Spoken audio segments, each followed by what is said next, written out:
Hello Libra, Sun, Moon Rising and Venus Signs. Kamusta kayo? Sana po ay nasa mabuti kayong kalagayan. Welcome back po sa Star Tarot. Kung bago kayo dito, welcome din kayo. Thank you for your support. I truly appreciate it. God bless you all. Libra, paunang mensahe po ninyo ay intuition, 111, ano? So, importante, no? Importante sa inyo sa ngayon na sundin ninyo, pakinggan ninyo ang iyong intuition. Kasi, maaaring may mga important guidance na kailangan ninyong marinig sa ngayon. Maybe you have a situation na very important, no? Na magabayan kayo ng Divine Universe. Okay? Kaya pakinggan ninyo, trust what you are getting, no, from your intuition. Sabi din dito, there should be moderation. Kailangan din ninyo na i-observe yung moderation in whatever you do. Patience, no? Practice patience, be in the flow. You are also getting siguro clarity sa ngayon if that's what you want or if that's what you are seeking. And you will be feeling joyful, no? Marami din movement, maraming galawan, maraming travel siguro ang gagawin ng iba sa inyo. Self-realization, siguro magmumuni-muni din kayo, magdinilay-nilay kayo, yung gano'n. Kaya magkakaroon kayo ng self-realization. And definitely, merong taking action, no? Kayo. So siguro, meron kayong mga plans, no, that you are going to take action on at this time. Sabi dito, time to implement long-cherished ideas. Yan. So, kaya pala may taking action dito, no? Kasi kailangan mo na talagang simulang gawin, no? Kung ano man ang mga dreams ninyo, ano man ang mga goals ninyo. You're on the right track toward making your dreams and visions a reality. The right people, circumstances, and resources are being sent your way. So, nagpapakita dito ng support, no, ng universe. Ina-align niya, no, yung mga tamang tao na makakatulong sa inyo, pangyayari, 'di ba, resources na kakailanganin ninyo. So, makikita ninyo dito yung support talaga ng Panginoon sa iyo. Happiness and new opportunities are at hand and trust in the process. Ayan. So, you will end up being happy talaga, no? Because of all the blessings, no, na binibigay or ibibigay sa iyo ng Divine Universe. So, we have angel number 0000.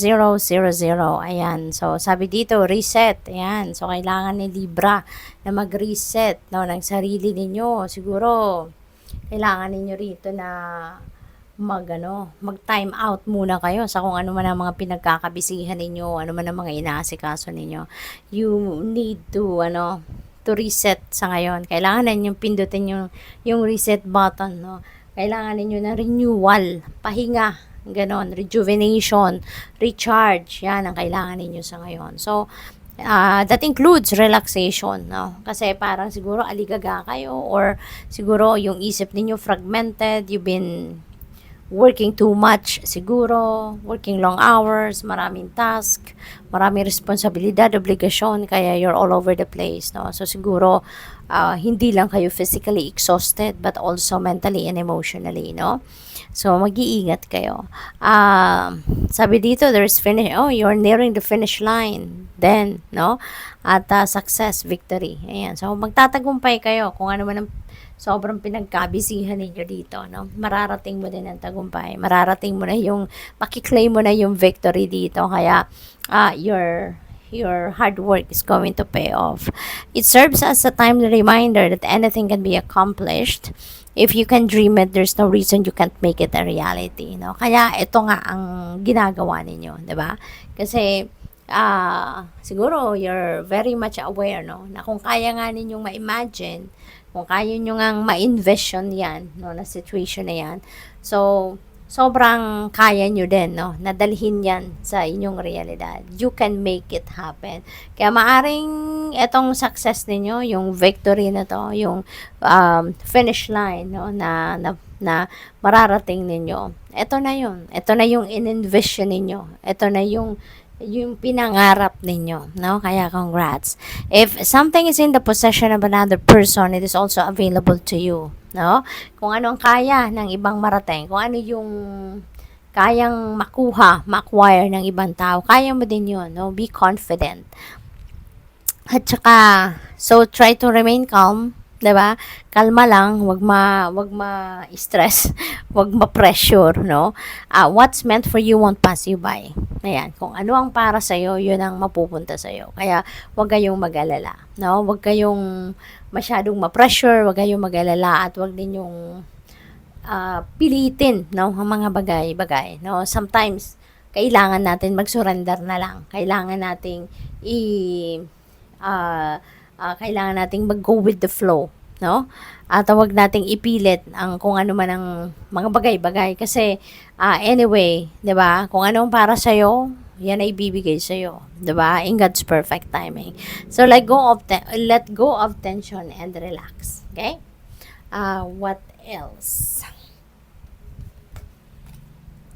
2020, perfect vision, ano? 2020. So, compassion, you're going to, express your compassion. You're going to show your compassion. Sa ngayon, mercy, diplomacy, potential service, recovery, adaptability, renewal. Ayan. So, ang dami, no? Na pwedeng yan ang mga gagawin ninyo sa ngayon. Yan ang mararamdaman ninyo. That's what you're going to display at this time. Yung ganon. It is a confirmation that your assumptions and beliefs are correct. Ayan. So, but it's also an encouragement to use your talents and gifts because they will benefit the world in your pockets. Ayan. So, gamitin ninyo yun, no? You have so much potential, kaya gamitin ninyo yun, i-embody ninyo yun because that's what's going to bring you to success, no?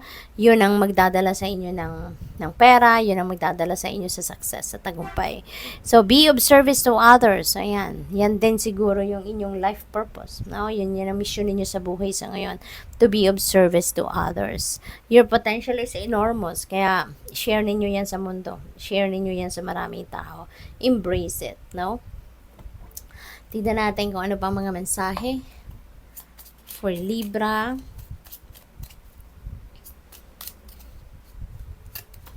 We have temperance, patience. Ayan, patience ka talaga.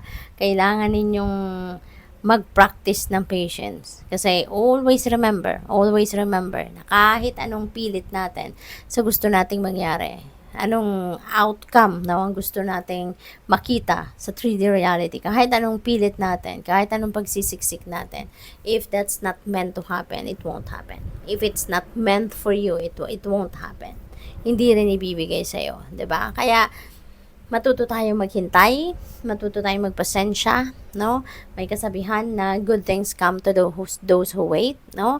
Lalo-lalo na if it's really meant for you, 'di ba? So maghintay dahil dadating at dadating kung ano ang para sa iyo. Okay? Wag masyadong magmamadali. What else? We have 4 of Pentacles. Ayan. So parang masyado kayong nasobrahan naman yata yung pagbabantay ninyo, no, sa inyong kayamanan, sa inyong wealth, sa inyong kaperahan, sa inyong mga material possessions, no, to the extent na siguro wala na kayong ibang masyadong nagagawa, hindi na kayo masyadong nagiging productive because sobra-sobra naman siguro yung pagbabantay ninyo, 'di ba?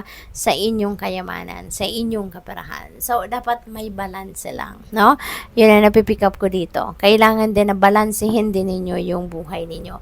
Balansehin ninyo yung mga priorities ninyo, 'di ba? Kasi tama naman 'yon na binabantayan ninyo yung wealth ninyo, binabantayan ninyo yung kayamanan ninyo, pero not to the extent na mako-compromise naman yung ibang area ng buhay ninyo, 'di ba? Kasi importante na lahat na oversee ninyo, hindi lang yung isang bagay or isang area lang ng buhay, 'di ba? Kaya maybe time management, no, is needed dito for some of you Libra, okay? We have Ace of Pentacles. Wow, more money coming your way, Libra, no? Dito parang sa 4 of Pentacles, parang ang dami-dami nyo ng pera, 'di ba? Ang dami-dami nyo ng material possessions. Kaya nga talagang sobrang nababantay kayo. With the Ace of Pentacles, there's more money to come. Kasi this is very abundant and prosperous energy. And this is an ace, so this is a new beginning. So maybe magsisimula din kayo ng panibagong chapter, no? Sa buhay ninyo in terms of kaperahan. So siguro magsisimula kayo dito ng bagong investment, mag-invest kayo ng bago sa kung saan, bagong investment scheme, or baka meron kayong bagong source of income, no? Or baka meron kayong sisimulang bagong career or bagong negosyo, parang gano'n, no? Na maghahatid sa inyo ng abundance, maghahatid sa inyo ng more prosperity, no?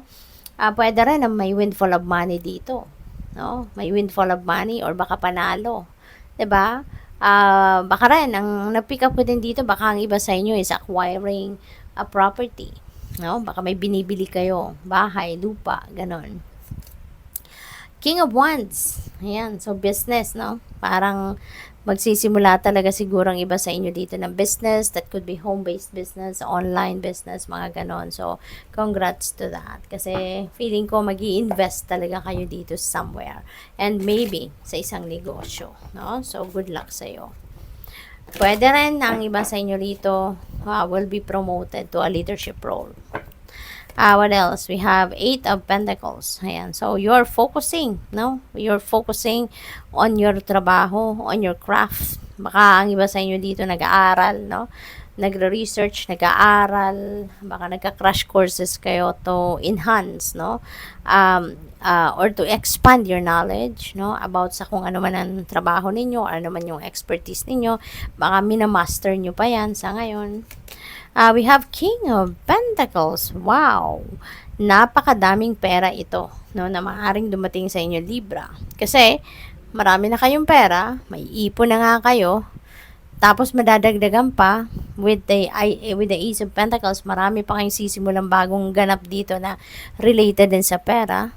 And at the same time, mayaman na kayo, wealthy na kayo, very successful na si King of Pentacles, lalo-lalo na pagdating sa kanyang money, career, and finances. So, talagang, siguro ito, nagpapakita lang kung gaano kayo kasipag, gaano kayo ka-diligent sa paghahanap buhay. At, si King of Pentacles kasi ano na to nasa tugatog na ng tagumpay. No? So, pwedeng, ang iba sa inyo, pwede rin na nagsimula kayo rito. No? For some of you lang, no, hindi ito para sa lahat.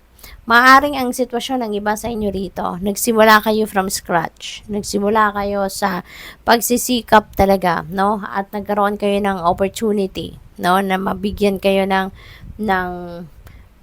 magandang trabaho, maraming source of income, or nagkaroon kayo ng panalo, napalago ninyo, nagnegosyo kayo, napalugo ninyo, at nakarating kayo sa estado ni King of Pentacles. So, pwedeng ganon ang pinagdaanan ng iba sa inyo.